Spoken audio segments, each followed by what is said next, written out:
Nous savons que tu es vrai et que tu enseignes la voie des dieux selon la vérité, sans t'inquiéter de personne, car tu ne regardes pas à l'apparence des hommes. Matthieu 22, 16. Et mes téléspectateurs, bonsoir et bienvenue à ce nouveau numéro de votre magazine socio-chrétien Menuram, une plateforme d'édification au travers de la parole des dieux, mais aussi un lieu de prise des connaissances au travers de thèmes exploités. Pour ce soir, pour ce nouveau numéro, je ne suis pas seule sur ces plateaux, je reçois un homme des dieux. Il s'agit du pasteur Gédéon Alex Matondo Bangui. Il est l'un des pasteurs assistants au centre évangélique La Résurrection, écrivain, avocat et fonctionnaire de l'État des surcroîts. C'est avec lui que nous abordons un thème intitulé « Vrai de l'extérieur et faux de l'intérieur ». Pasteur Alex Gédéon Matondo Bangui, bonsoir. Bonsoir, Madame Clémence. Bienvenue sur ces plateaux de Menuram. Merci. C'est un plaisir de vous revoir après plusieurs jours. Le plaisir est partagé, ça fait plusieurs mois. Vraiment. Nous ne sommes pas arrivés et aujourd'hui nous sommes là. Nous avons encore le souvenir du thème exploité dernièrement avec vous, les bénédictions spirituelles. Okay. Un thème qui nous a bénis et nous avons vu le retombé de ce message dans nos vies et nous bénissons l'Éternel pour cela et pour votre vie. Gloire à Dieu et que Dieu soit béni. Amen. Merci. Pasteur, aujourd'hui vous êtes venu avec un thème compliqué. Hein? L'autre fois c'était simple, les bénédictions, et nous avons vu le retombé. Mais ce soir, vous nous emmenez un thème qui pose un peu problème. C'est comme l'opposition, c'est comme un contraste, mais on va le découvrir avec vous. Ça pose pas problème. Mais je suis sûre que nous serons bénis. Ouais, merci, merci. Pasteur, donnez-nous d'abord le passage du jour. Matthieu 21, 17 à 19, c'est ça les passages du jour et les passages qui vont soutenir notre thème. Vrai de l'extérieur, faux de l'intérieur. Ok, nous lisons le passage au nom de Jésus. Amen. Et les ayant laissés, il sortit de la ville pour aller à Béthanie, où il passa la nuit. Le matin, en retournant à la ville, il eut faim. Voyant un figuier sur le chemin, il s'en approcha, mais il n'y trouva que de feuilles, et il lui dit que jamais fruit ne naisse de toi. Et à l'instant, le figuier sécha. Voilà. C'était la parole du Seigneur. Gloire à Dieu. Pasteur, vrai de l'extérieur, faux de l'intérieur. Ouais. Mais on a lu le passage, je n'ai pas vu là, on parle de vrai, de faux. Bon, parlons d'abord, exploitons un peu le concept de notre thème. Ouais. C'est quoi vrai, c'est quoi faux? Vrai, c'est ce qui comporte une franchise. Ok. Je prends un exemple, je voulais plutôt être pratique et non quelqu'un qui a plus de mots. Je prends l'exemple, si je prends un verre avec lequel on boit de l'eau, je le mets ici. Ce verre n'a pas seulement la capacité de voir la première étape là, je vois le deux, je vois là-bas, je vous vois au travers du verre. Être vrai, c'est être clair. Être vrai, c'est ce qui est pénétrable. Être vrai, c'est ce qu'on peut voir d'un bout à l'autre. Donc, il n'y a pas de noir à l'intérieur. Vous voyez, si j'ai un verre, même si je le remplissais d'eau, je vous verrai.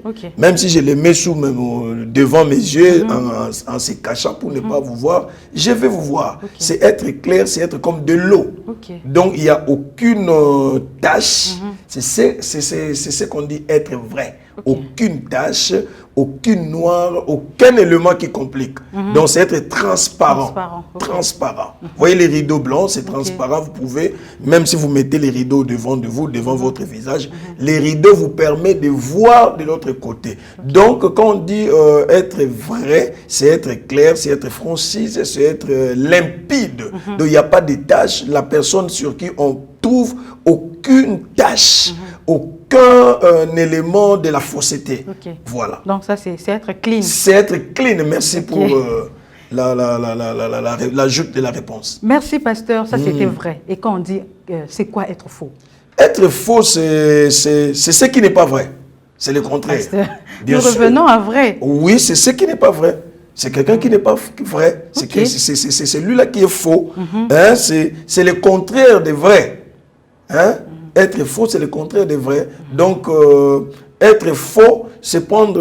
vous voyez, quand vous prenez un ruban noir, ça ne vous permet pas de voir de l'autre côté. Donc, vous prenez ça, vous mettez ça sur votre visage, ça casse votre visage, et les yeux sont ouverts, mais les yeux ne voient pas de l'autre côté. C'est ça, être faux, c'est le contraire de vrai. Donc, c'est ce qui est faux, c'est les contrefaçons, c'est la falsification. En réalité, la personne était vraie au départ, mais il s'est rendu faux par rapport à ses ambitions, par rapport à ce qu'il veut avoir dans la vie. Donc, il se falsifie. Voilà.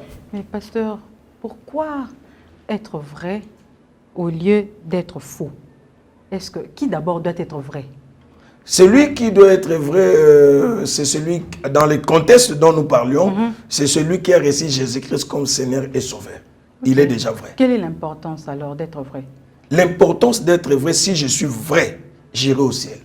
Ah, c'est juste pour... C'est ça l'importance. Pour aller au ciel. C'est ça l'objectif d'être vrai. Non, donc en fait, tous chrétiens doivent, je sais qu'on doit l'aborder peut-être au milieu de notre sujet, tout chrétien doit avoir la pensée du jugement, la pensée du royaume. Quand je sers Dieu, je dois avoir dans ma tête, je dois savoir que je ne les sers pas pour avoir les matériels, mais je les sers pour aller au royaume. Quoique sur la terre, je peux avoir le matériel parce que c'est une évidence. Dieu, quand il me bénit, quand je viens en Dieu, le royaume des cieux est garanti. Mais Dieu dit aussi de chercher premièrement le royaume des cieux et d'autres choses vous viendra après. Donc, si je gagne le royaume, les matériels viendront. Moi, je pense que si tu veux, l'importance d'être vrai, c'est parce que nous irions au ciel et c'est parce que nous serons en bonne relation, en bon terme avec mon prochain. Ok, mais pasteur, pensez-vous que de nos jours, existe-t-il des vrais ou existe-t-il des faux? Il existe des vrais, ils sont en pourcentage, tous nous sommes des vrais. En pourcentage réduit, tous on n'est pas des vrais. Il existe des vrais, ils sont en pourcentage réduit. Un faible pourcentage, mais le faux sont à un pourcentage très élevé. Je dirais même que... Vous avez un statistique ou quoi, je peux estimer, mais cela est peut-être vrai. Sur la terre ici, c'est plus de 98% qui sont faux. Ah, donc juste 2%. Oui. Donc le taux de faible, des vrais est très faible. Très faible par rapport au taux des vrais. Ça, je vous dis vrai. Oui. Parce que là, vous voulez nous emmener à nous poser des questions. Oui, bien sûr. Je suis vrai, je suis faux. Mais vous voulez nous emmener à la réflexion ou quoi? Non, madame, je ne pense pas que la personne... Si vous y arrivez déjà à vous poser des questions, je suis vrai ou faux, c'est que vous êtes déjà fou. Pasteur, vous avez dit que de nos jours, il existe beaucoup plus de faux que de vrais. Oui. Mais qu'est-ce qui pousse un homme à être faux? Bon, parce que je pense que le 2 pour le 98% là sont venus de... Ils venaient de ces 2%. Hein? Il y a eu beaucoup de vrais qui sont passés du faux ou des faux doivent aller du vrai. Qu'est-ce que vous pouvez dire par rapport à ça? Moi, je dis ceci. Il y a beaucoup de gens,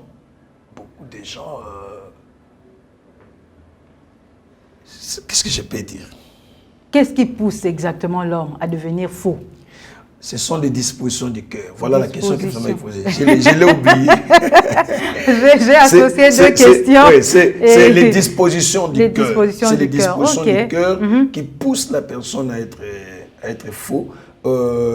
j'aimerais les dire à Lingala. J'ai entendu un pasteur prêcher sur ça. Et puis bon, moi je connaissais les pasteurs, mais je ne l'ai jamais entendu parler de ça. Mais il y avait une jeune fille de mon ami, Thierry Sassi, sa fille qui répétait ce que les pasteurs disaient à la télé, Biloulé la Mwanza. Tu vois, Biloulé la envie. Et beaucoup de gens sont devenus faux parce qu'ils envient les autres. Ils veulent avoir la place de l'autre. Ils veulent les dispositions du cœur là. Ils veulent, comme la sœur Clémence, elle est là, elle fait son travail. La personne veut prendre la place de la sœur Clémence. Elle veut devenir comme la sœur Clémence. Or, elle n'est pas la sœur Clémence. Et cette disposition du cœur amènera la personne à devenir faux. S'il ne fait pas attention. Et madame, si vous lisez la Bible, on dit que... lorsque Jésus est venu sur la terre pour nous sauver, on dit qu'il devait être trahi. La Bible n'a pas parlé du nom de Judas. La Bible n'a pas cité le nom de Judas. La Bible disait plutôt, parmi les 12, l'un d'eux serait celui qui trahirait Jésus. Mais Jésus lui-même savait que c'était Judas. Jésus, parce qu'il est Dieu. Écoutez, parce qu'il est Dieu, Jésus l'a dit par rapport aux dispositions du cœur.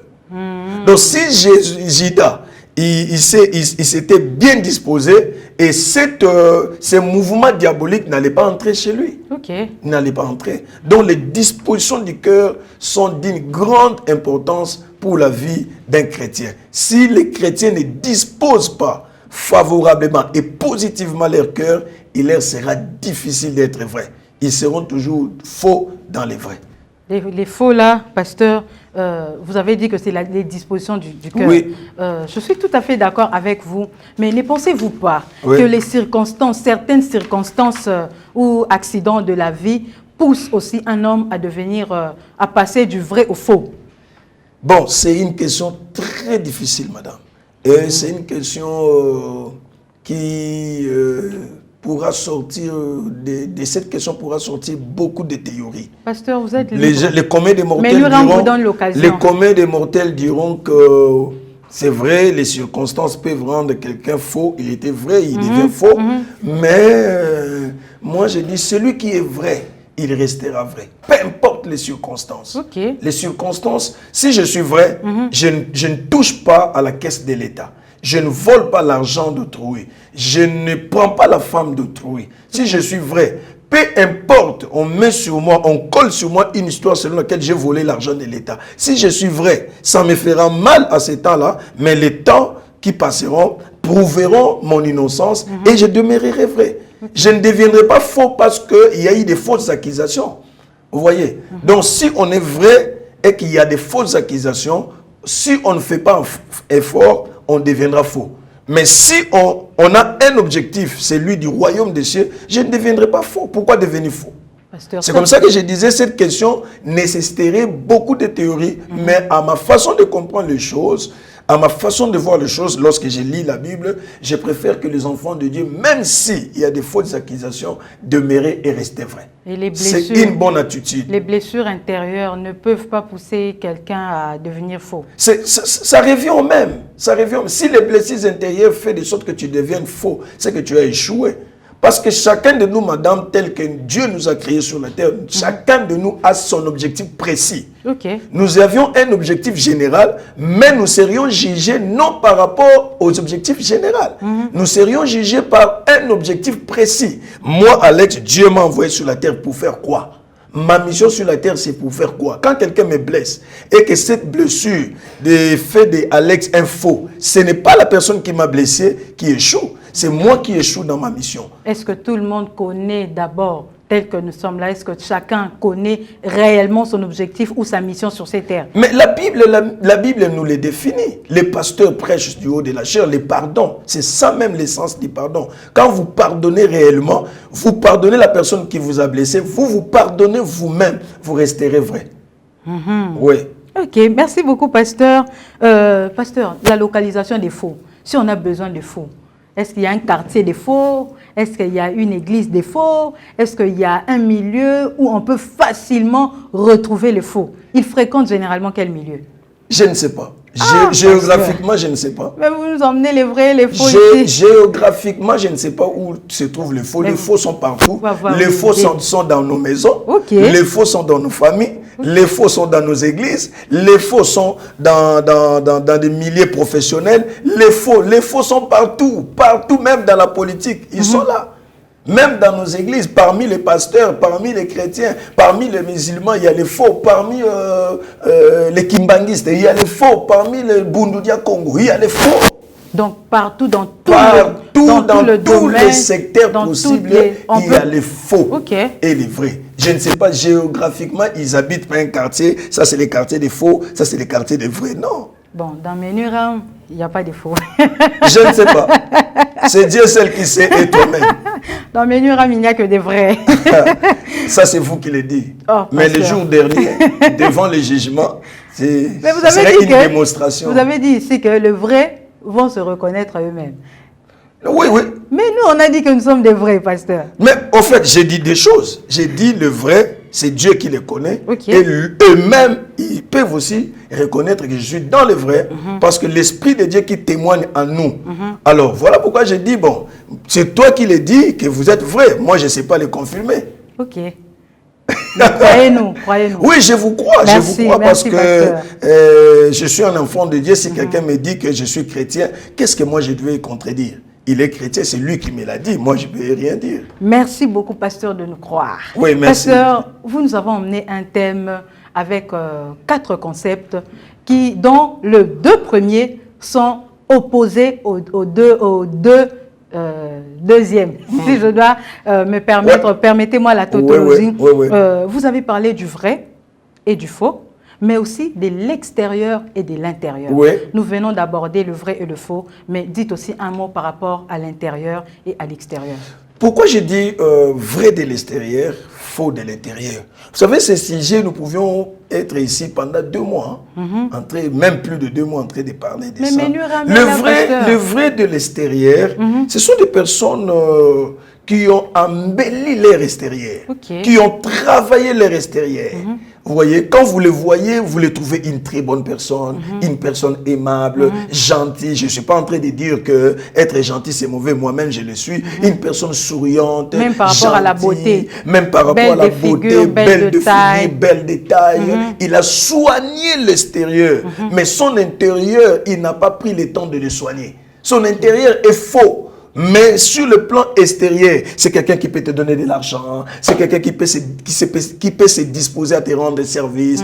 Il sait le pourquoi. Parce que tout ce que nous faisions a un objectif et une mission. Il sait pourquoi il te rend service. Il a déjà fait ses calculs que toi, tu n'as pas. Dans son intérieur, il sait que quand je rendrai service à Clémence, je gagnerai sa confiance. Et lorsque je gagne sa confiance, ma mission que je vais accomplir sur lui s'accomplirait. Ces gens-là sont aussi beaucoup dans nos églises. Il vient avec 10 000 $. Ah oui, vous venez de dire que le faux, on peut le trouver partout. Donc même à l'église. Il donne au pasteur 10 000 $. Le pasteur lui dit, est-ce que je vais acheter telle chose? Quelqu'un peut m'acheter, j'ai de l'argent. Quelqu'un peut m'aider à acheter telle voiture. Il dit, pasteur, ne sors pas l'argent. Ne sors pas ton argent. Moi, je vais acheter. Il achète à la place du pasteur. Voilà, le pasteur voulait acheter sa voiture. Mais lui, il achète à la place du pasteur. Tout ça, il veut gagner la confiance du pasteur. Or, il a un objectif. Raison pour laquelle, madame, à l'ère actuelle, les chrétiens et le pasteur et les responsables doivent avoir un seul don. Ils peuvent avoir plus, beaucoup de dons, mais un seul don prédominant. C'est le discernement des esprits. Parce que le faux est déjà au milieu de nous. Le faux est déjà entré dans les temples. Le faux nous prêche déjà. Le faux fait le protocole déjà. Le faux chante déjà la chorale. Le faux est à la sécurité. Le faux est à l'intercession. Le faux est au département des affermissements. Le faux est partout déjà. Alors nous devrions avoir plusieurs dons, dons de guérison, dons de parler en langue, dons de la libéralité, mais aussi il doit y avoir un don prédominant. C'est le don de discernement des esprits. Quand la personne est devant moi, quand il parle, il me donne son argent, mais je regarde son esprit. Parce que l'argent corrompt. Surtout l'argent. Madame, une fois quelqu'un m'a appelé, il m'a appelé et il m'a donné 4 000 $. Un cadeau pour un service. Oui, j'avais l'argent avec moi. Et la personne a commencé à m'expliquer les problèmes. Au fait, il ne m'expliquait pas les problèmes. Il me donnait des directives. J'étais déjà emballé. Vous avez déjà l'argent en main. Moi, je parle sincèrement. J'étais déjà emballé parce qu'il y avait un présent. J'étais déjà emballé. Et j'ai commencé à prendre parti. L'Esprit de Dieu m'a saisi. J'ai eu un discernement. Je lui ai dit, ok, j'ai arrêté l'entretien. Je lui ai dit, madame, monsieur, on arrête. Nous reviendrons dans les 72 heures. Parce que quand je suis rentré maintenant chez moi, je sentais que maintenant j'ai commencé à réfléchir sur la chose. C'est là où Dieu m'a donné une bonne position. Quand nous sommes revus pour dans les 72 heures, j'ai tranché les problèmes sans pourtant je sois penché de son côté. Là, et je lui ai donné la faute. Vous avez retourné l'argent? Non, l'argent que je n'ai pas retourné, c'était son enfant. C'est 4 000 sans vous pencher de son côté. Vous vous attelez trop à des exemples. C'était juste un exemple. Non, pasteur, mais c'était intéressant. Oui, c'est intéressant, mais c'est un cadeau qu'il m'a donné, je ne lui ai pas demandé. J'étais juste curieuse de savoir si vous avez rendu l'offrande. C'est un cadeau qu'il a donné, bon, je ne lui ai pas demandé, mais je savais que c'est là où j'ai compris que derrière les cadeaux, il y avait une autre idée. Ok. Ouais. Merci beaucoup, pasteur. Je vous ai suivi attentivement. Ouais. J'ai compris, je ne sais pas si j'ai mal compris ou j'ai raison. Quand vous avez parlé de l'extérieur, vous étiez en train de parler du corps. Et en parlant de l'intérieur, c'est comme si vous étiez en train de vous référer à l'âme. Bien sûr, tout à fait. Quand je parle de l'intérieur, c'est l'âme. Vous savez, les émotions sont dans l'âme. C'est comme ça que nous devions soigner notre intérieur. Parce que tout ce que nous faisons, Jésus l'a dit dans la Bible.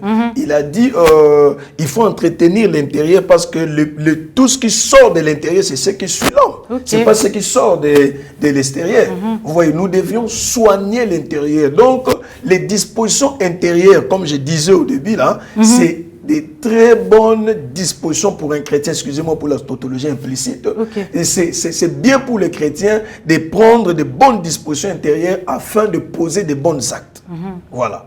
Pasteur, dernièrement, quand vous étiez lors de votre passage dernier sur ce plateau de Menuram, vous nous avez parlé, comme j'ai dit au début, d'un thème sur les bénédictions spirituelles. Vous savez que tout le monde aime les bénédictions.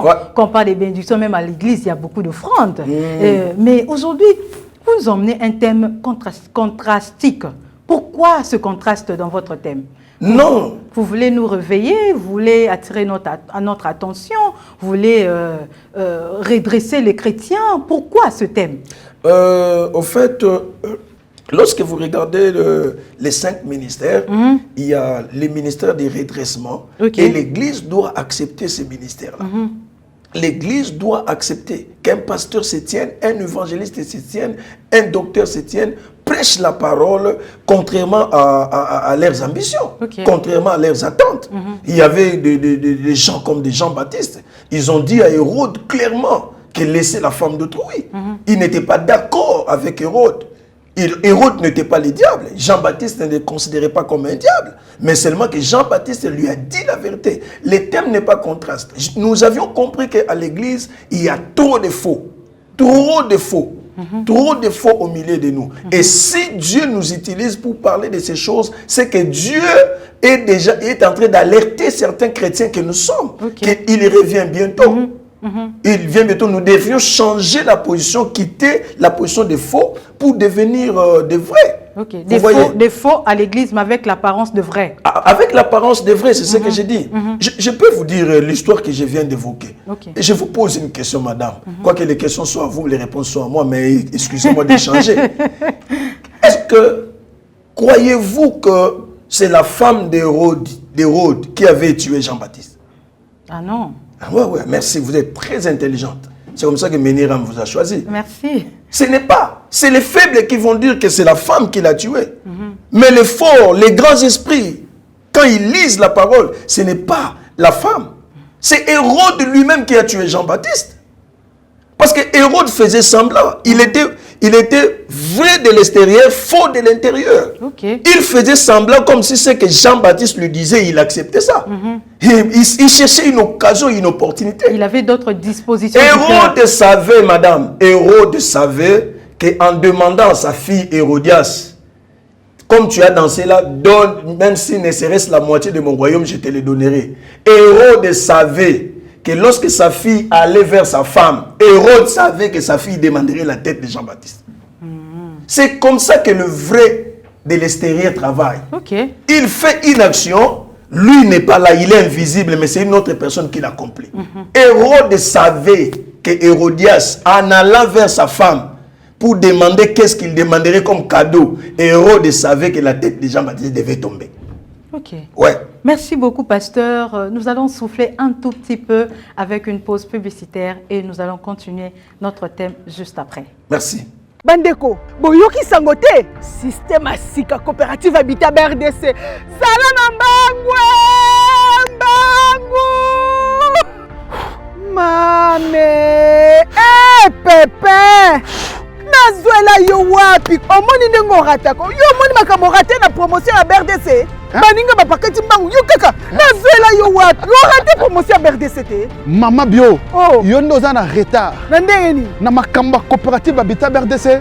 Nazaka na vitesse de croisière. Bango bazo kima na makolo. Na nazo kima na makanisi. Na komaki déjà. Pesa sango Pepe. Moloro mbangu. Mbembe pe mbangu na mayele. Yo sango nino yebi ya BRDC loberanga soki okimaki na makanisi. Bange na promotion. Na 500 000 terrains à coopérative habitat BRDC. Oyo kite? Te papa beta na nsango. Zana fongolela. Ah luba. Bana Congo, bana Poto, monde entier. Coopérative habitat BRDC et na mobange na promotion comme tata lopango, comme mama lopango na ba prime ke. Awa na mekao. $100 ya pamba aux 8 terrains. O etikali $100 par mois pendant 24 mois. Awana Maluku, $250 ya pamba. O etikali $250 par mois pendant 28 mois. 2 ans nandamu. Awana Selekimpoko, $150 ya pamba aux 8 terrains. O etikali $150 par mois pendant 20 mois. Et bongo kuna na Mwanda, na cité Paul Panda Farnana, $350 ya pamba. Bisso coopérative habitat, to zui en charge, billet, aller-retour, Kinshasa Mwanda, au zui le pan on a $350, o etikali pendant 1 année. Balinga batundeni. Nzakomba o Pepe, nzoka ndo yebaki, Kinshasa babombelaka mutu sangote. Coopérative habitat BRDC, tozana nouvelle galerie présidentielle, premier niveau, local 1B. Na Kinshasa Gombe, on ne change pas l'équipe qui gagne. Coopérative habitat BRDC, grosse affaire, Zala na mbangu. Na coopérative habitat, le pango pour la catégorie nyonso. Yuda sa teka yezu, mais kena na mabele te.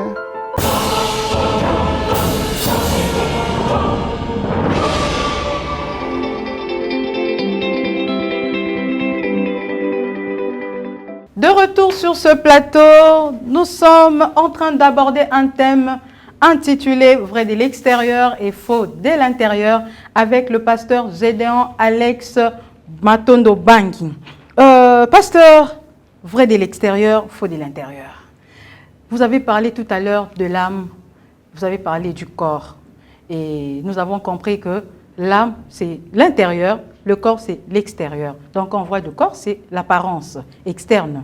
Vous avez parlé du vrai et du faux. Avant qu'on s'attelle sur l'extérieur et l'intérieur, j'aimerais qu'on revienne un peu sur les vrais et les faux. Est-ce que les faux peuvent se reconnaître entre eux et le vrai aussi peuvent se reconnaître vrai entre eux, ou c'est le vrai qui ont la facilité de reconnaître le faux qui sont au milieu d'eux et vice-versa? J'ai dit les faux peuvent se connaître aussi entre eux. Oui, j'ai dit oui. Les vrais peuvent aussi se connaître entre eux qui sont vrais. Okay. C'est vrai. Les faux peuvent aussi reconnaître les faux, le vrai. Les vrais ont aussi l'obligation de reconnaître le faux. Okay. Mais ça nécessite pour le vrai un esprit de discernement. Okay. S'ils n'ont pas un esprit de discernement, malgré qu'ils sont vrais, ils ne reconnaîtront jamais les faux. Mais ils croiront que ils vont toujours cohabiter en croyant que le faux est vrai. Mais comment faire pour les distinguer? Comment faut distinguer les vrais et les faux? Je parle de discernement des esprits. Les faux se reconnaissent entre eux. Okay. Quand ils sont dans leur milieu, ils se sont croisés, ils travaillent pour contraindre les faux. Quand ils sortent, ils savent Ils savent que nous sommes faux. Nous sommes dans les faux. Notre objectif à l'église, c'est de trouver de l'argent. Okay. Notre objectif à l'église, c'est de faire les jobs. Notre objectif à l'église, c'est de devenir responsable. Et quand on deviendra responsable, on va contrôler les choses. Okay. Vous voyez, quand ils sortent vers le vrai, ils prennent la peau de vrai. Mais ils sont faux. Ils prennent la peau de vrai. Ils font tout ce que les vrais font. Okay. Moi, j'ai une expérience. Vous allez demander ceux-là qui sont à l'intercession, ils vous diront. Okay. Et quand un sorcier entre à l'équipe de l'intercession, il prend toutes les pratiques qui se font à l'intercession. Il va parler en langue comme vous. Il va même vous donner des prophéties contradictoires. Et tant que vous n'auriez pas un esprit de discernement, vous allez vous battre entre vous. Mais c'est lui qui est en train d'allumer les faits. Donc, il prend la peau de vrai, mais il est faux. Il a un objectif à accomplir. Okay. Donc, les faux se reconnaissent entre eux. Ils peuvent aussi se dévoiler.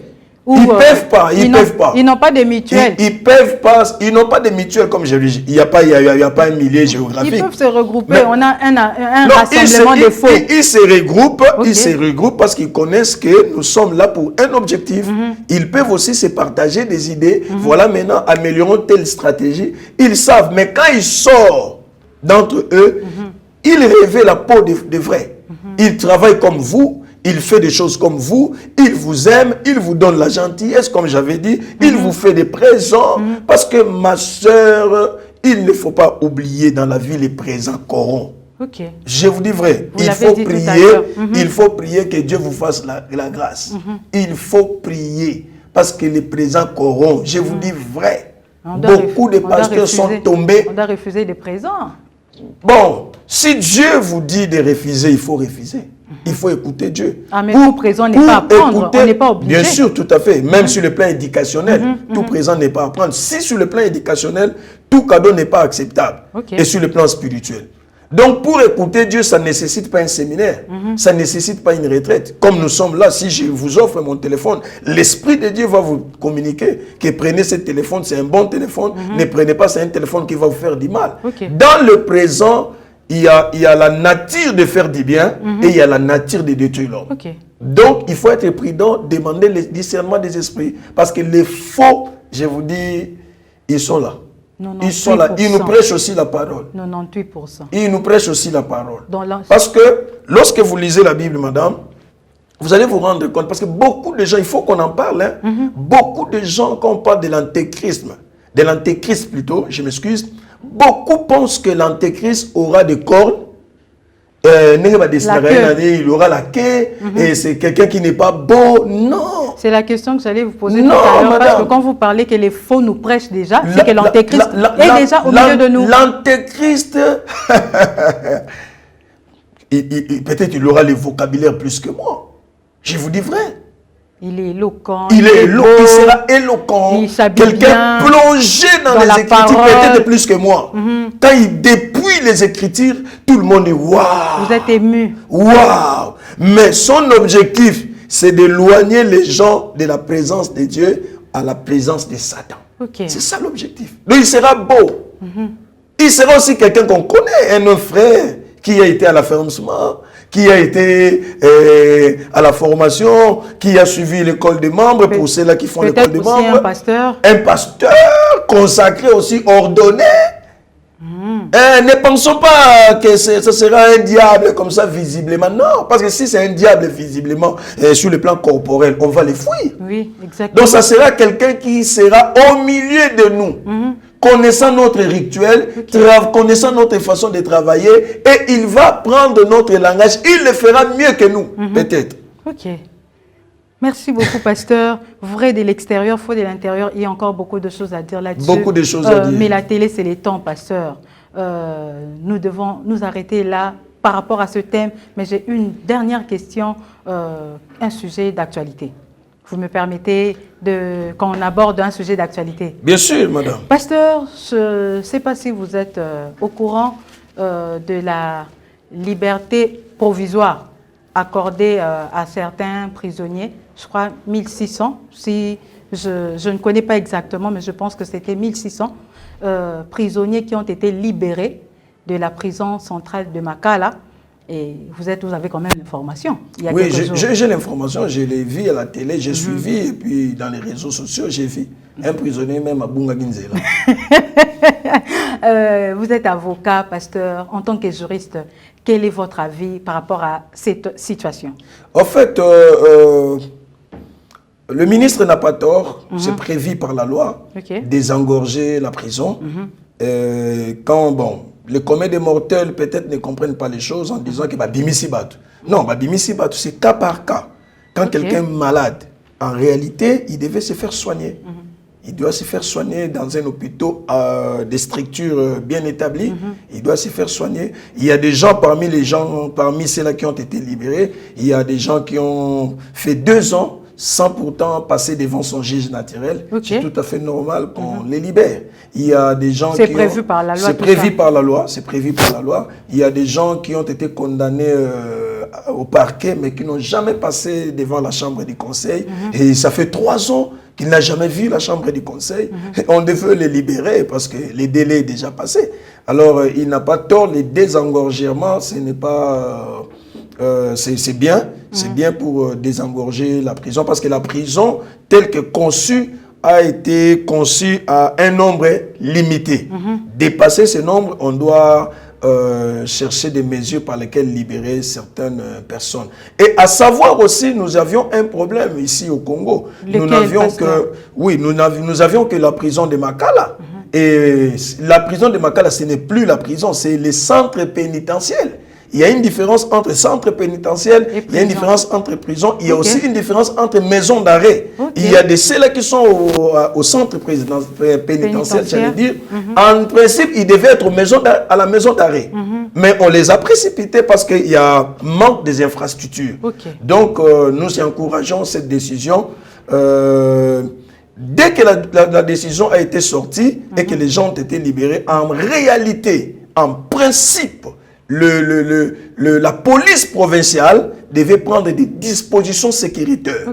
Parce que ça devient un danger pour la population. Bien sûr, tout à fait. La prison amène quelqu'un à devenir... il y a 2 choses. La personne peut devenir une très bonne personne parce qu'il était dans les centres pénitentiaires. Vous saviez que quand on est dans les centres pénitentiaires, on peut être libéré suite à son caractère qui a changé.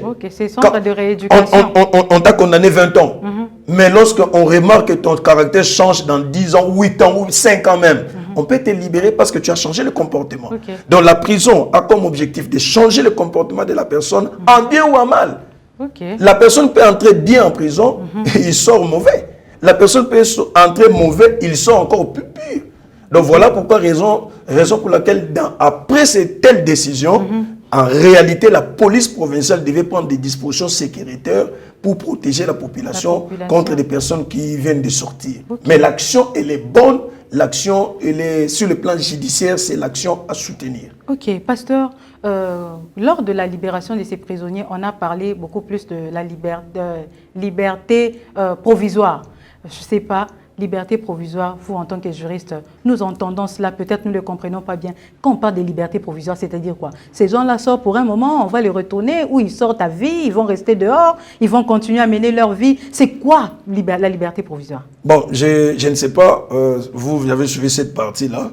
Moi, je sais seulement qu'on a désengorgé la prison, mais j'explique d'abord la liberté provisoire. La liberté provisoire est le fait que vous, Madame Clémence, vous avez été entendu par un juge ou par un magistrat. Votre infraction devrait aller à 6 mois de peine. Alors, vu l'état, vu votre état, vous avez peut-être des problèmes de santé et vous travaillez, vous ne devez pas perdre votre travail à cause de ça et que vous avez un domicile fixe où vous ne devez pas fuir. Donc, votre fuite n'est pas à craindre. On peut vous octroyer la liberté provisoire, mais les problèmes demeurent jusqu'à ce que vous allez résoudre ces problèmes-là. Là, en ce moment, je vais rester, je n'ai pas le droit de sortir du pays. Tu n'as pas le droit, en réalité. Je peux sortir de ma maison. Ça dépend du procureur. La liberté provisoire a aussi, c'est une caractéristique qui a aussi beaucoup d'éléments. Les procureurs peuvent vous limiter de ne pas sortir de chez vous.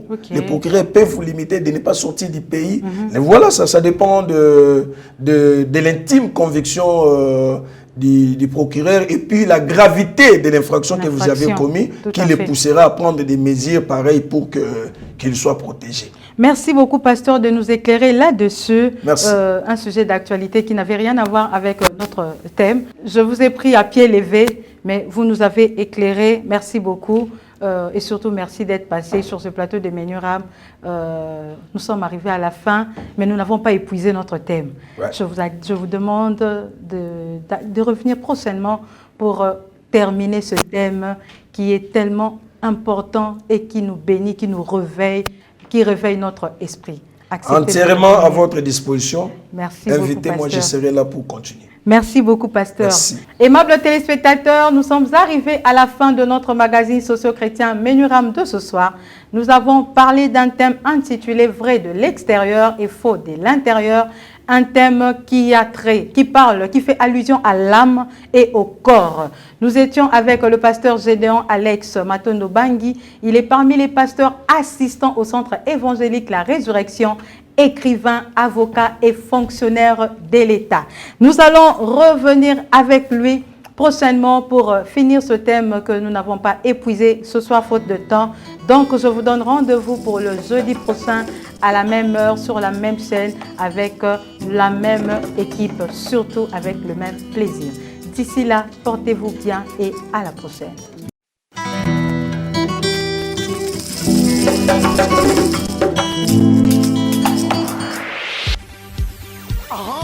N'oublie pas de dire merci à Jésus qui t'a laissé vivre jusqu'à ce jour. Une année de plus, pas fait ta caca.